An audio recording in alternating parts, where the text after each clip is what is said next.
لا إله إلا الله والله أكبر الله أكبر ولله الحمد الله أكبر كبيرا والحمد لله كثيرا وسبحان الله بكرة وأصيلا. الله السميع العليم من الشيطان الرجيم.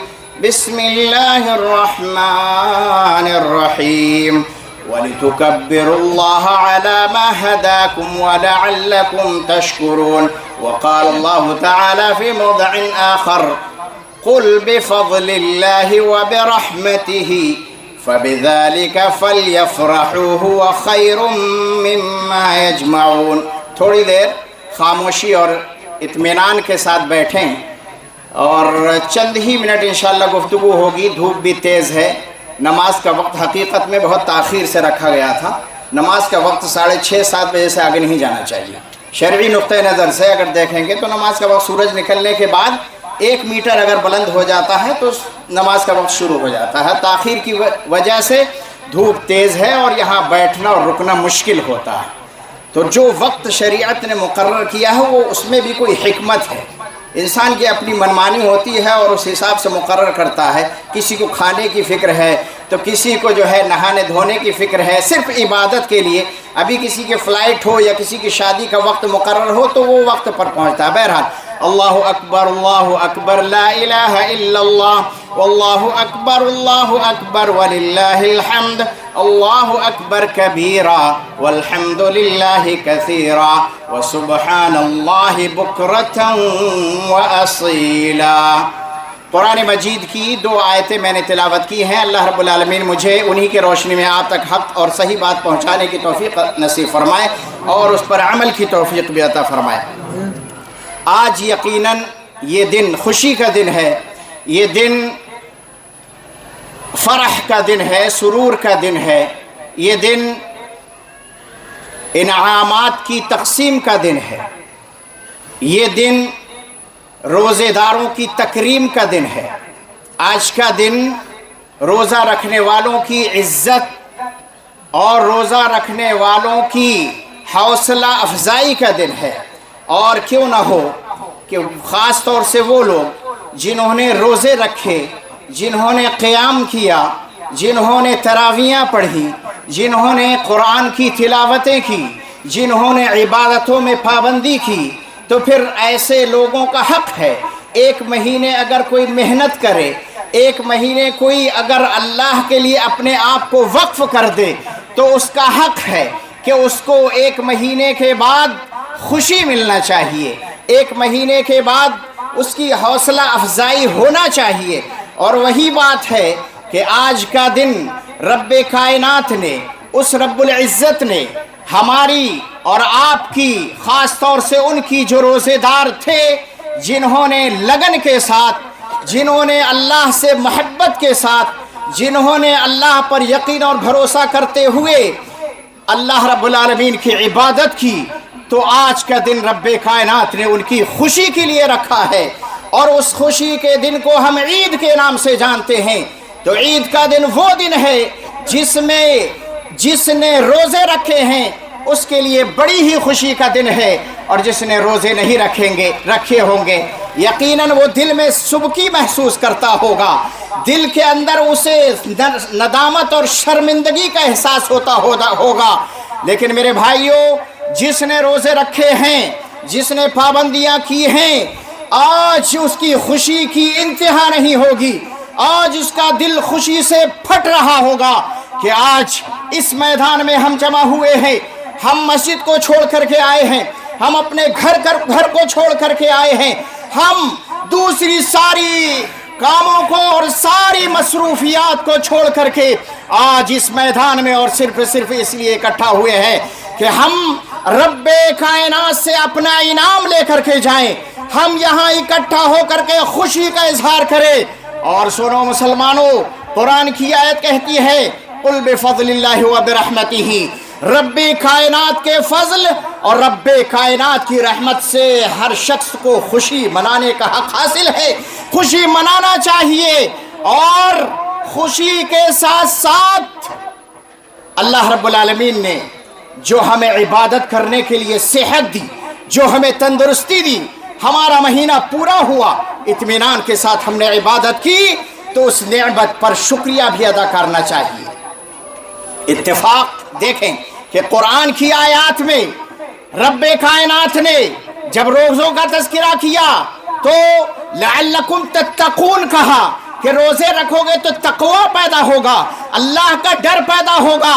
اور جب عید کا دن آیا، جب عید کا آخری دن پہنچا، رمضان مکمل ہو گئے، تو رب کائنات نے فرمایا وَلِتُكَبِّرُوا اللَّهَ عَلَى مَا هَدَاكُمْ وَلَعَلَّكُمْ تَشْكُرُونَ، کہ لوگوں جو تمہیں اللہ نے یہ مہینہ دیا، صحت مندی کے ساتھ، اطمینان کے ساتھ ہم نے وہ عبادت کی، اس پر ہم اللہ کا شکریہ ادا کریں۔ یہ نعمت کے شکریہ ادا کرنے کا دن ہے کہ اے اللہ تو نے ہمیں یہ پیارا وقت نصیب فرمایا، اور کتنے لوگ اسی مہینے میں انتقال کر گئے، ہمیں صحت دی، زندگی دی، یہ بڑی نعمت ہے۔ اے اللہ ہم تیرا اس پر شکریہ ادا کرتے ہیں۔ ہمارے روزے مکمل ہو گئے، اب ہمارے روزے اے اللہ تو قبول فرما لے۔ آپ کو معلوم ہونا چاہیے کہ ہمارے اسلاف میں سے، صحابہ کرام میں سے، تابعین و تبع تابعین میں سے بعض لوگ ایسے بھی گزرے ہیں جو عید کے دن غمزدہ ہوتے تھے، ان کو غم لاحق ہوتا تھا۔ کیوں؟ عید تو خوشی کا دن ہے، لیکن انہیں غم ہوتا تھا۔ کیوں؟ کہتے تھے کہ ہم نے پورے رمضان محنت کی ہے، عبادتیں کی ہیں، قیام کیا ہے، تلاوتیں کی ہیں، آخر یہ ہمارا قبول ہوگا یا نہیں ہوگا، رب کائنات کو پسند آیا ہوگا کہ نہیں ہوگا، اس لیے انہیں غم ہوتا تھا۔ تو میرے بھائیوں، ہمیں یہ احساس ہونا چاہیے کہ ہم نے جو عبادت کی ہے، ہم نے جو تلاوتیں کی ہیں، ہم نے جو قیام اللیل کیا ہے، اللہ سے یہ امید رکھتے ہوئے ہم دعا کرتے ہیں کہ الہ العالمین ہماری ان عبادتوں کو، ہمارے قیام اللیل کو، ہماری تلاوتوں کو قبول فرما لے۔ آج کا دن ہمارے لیے رشتہ داریوں کو جوڑنے کا بھی دن ہے کہ رشتہ داروں کے ساتھ آپ جائیں، ملے، ملاقات کریں، زیارت کریں، ان کے گھر جائیں، ملے اور علیک سلیک کریں، عید کی مبارکبادیاں دیں۔ یہ آج کا دن مبارک دن ہے، یہ بھی ہمیں سکھاتا ہے۔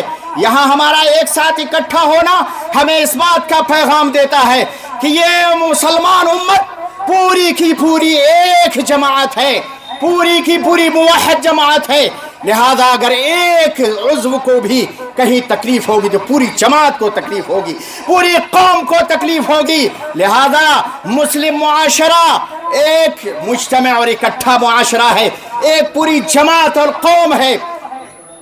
ہمارا حق بنتا ہے کہ ہم ایک دوسرے کے گھر جائیں، خبرگیری کریں کہ میرے بھائیوں، یہ جس طرح سے رمضان کے چند دن بڑے ہی آرام سے گزر گئے اور ایسا لگتا ہے جیسے کہ ابھی آئے ہی نہیں تھے کہ ختم ہو گئے، احساس تک نہیں ہوا رمضان کے دن گزر گئے، اسی طریقے سے دنیا بھی چند لمحات کی ہے، دنیا بھی چند سیکنڈوں کی ہے، احساس تک نہیں ہوگا اور انتقال ہو جائے گا۔ انسان کی تمنا ہے اس کے دل میں گشت کرتی رہ جائیں گی، سوچتا رہ جائے گا کہ مجھے یہ بنانا ہے اور وہ بنانا ہے۔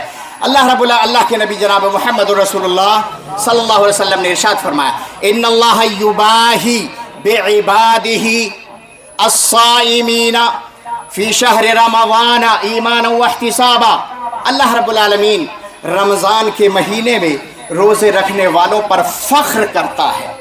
جب انسان مسلمان اکٹھا ہوتے ہیں تو اللہ فخر کرتا ہے اور کہتا ہے ماذا تقول یا ملائکتی، اے میرے فرشتوں تم کیا کہہ رہے ہو، دیکھو میری ایک آواز پر پورے مسلمان میدان میں نکل کر کے جمع ہو گئے ہیں، تم کیا کہتے ہو؟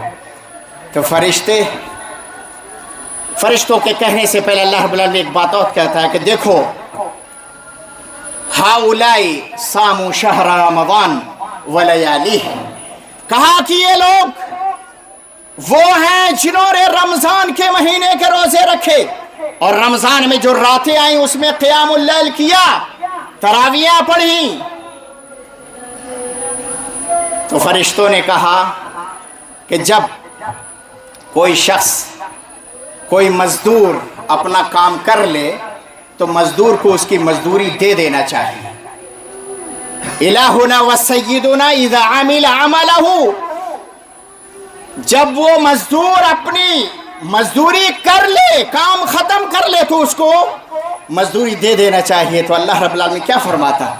قربان جائیے، کیا فرماتا؟ اشہدکم یا ملائکتی، اے میرے فرشتوں میں تمہیں اس بات پر گواہ بنا رہا ہوں، انی قد غفرت لہم وانی قد رضیت عنہم، کہ میں جتنے بھی لوگ یہ جمع ہوئے ہیں آج اس میدان کے اندر جو اکٹھا ہوئے، جنہوں نے روزے رکھے ہیں، میں نے، تم گواہ رہنا، تم کو گواہ بنا کر کے یہ بات کہہ رہا ہوں کہ انی قد غفرت لہم، میں نے ساروں کو بخش دیا،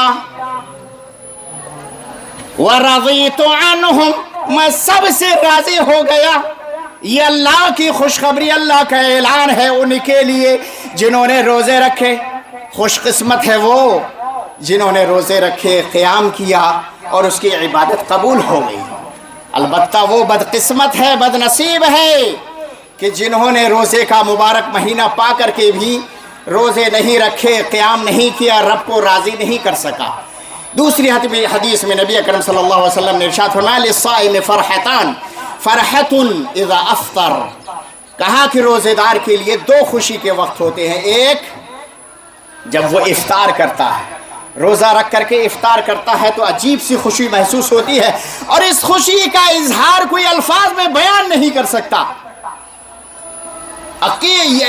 عجیب سی خوشی کا احساس ہوتا ہے۔ اور دوسری خوشی اذا لقی ربہ، کہا کہ دوسری خوشی اس وقت ہوگی بصومہ، جب وہ اپنے روزے کے ساتھ اپنے رب سے ملاقات کرتا ہے، اور ملاقات جب کرے گا رب کائنات سے روزے کے ساتھ، اس کو یقیناً خوشی ہوگی، کیونکہ دوسری حدیث میں نبی علیہ السلام نے ارشاد فرمایا کہ روزے دار کے لیے اس کا روزہ اور قرآن یہ سفارشی بن کر کے آ جائیں گے۔ غور کرے کہ میرے بھائیوں، رب کے سامنے کھڑا ہونا ہے، میرے اور آپ کے سامنے نہیں، کسی عام آدمی کے پاس نہیں، کسی مفتی، امام، پیر، مرشد کے سامنے نہیں، بلکہ اس رب کائنات کے سامنے کھڑا ہونا ہے۔ تو اگر ہمارے پاس کچھ نہیں ہوگا تو ہم کیا لے کر کے کھڑے ہوں گے؟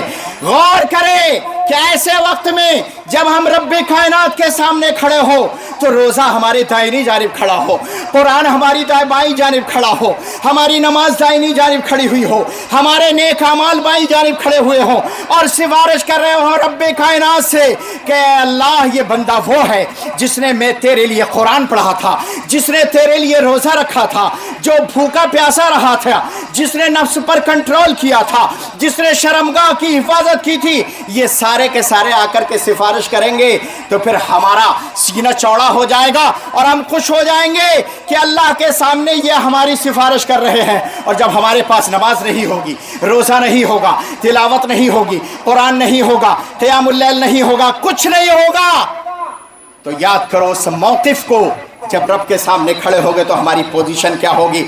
لہٰذا یہ دن وہ ہے ان خوش قسمتوں کے لیے جو روزے رکھتے ہیں کہ آج خوشی منائیں اپنی عبادتوں پر جو عبادتیں کی ہیں، لیکن اس کا مطلب یہ نہیں ہے کہ ہم آج سے عبادتیں چھوڑ دیں، نہیں، عبادتیں مسلسل چلنی چاہیے۔ یہ مہینہ تربیت کا مہینہ ہے، یہ مہینہ تدریب کا مہینہ ہے، یہ مہینہ برکتوں کا مہینہ ہے۔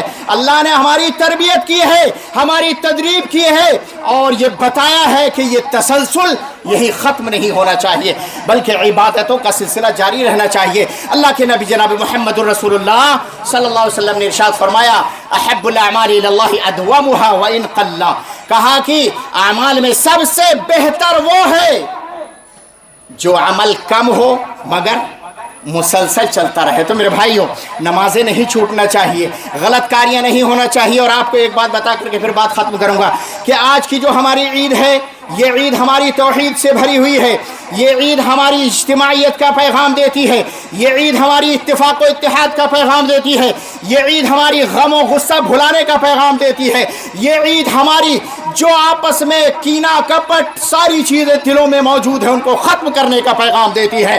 دیکھو آپ پرانی جو عیدیں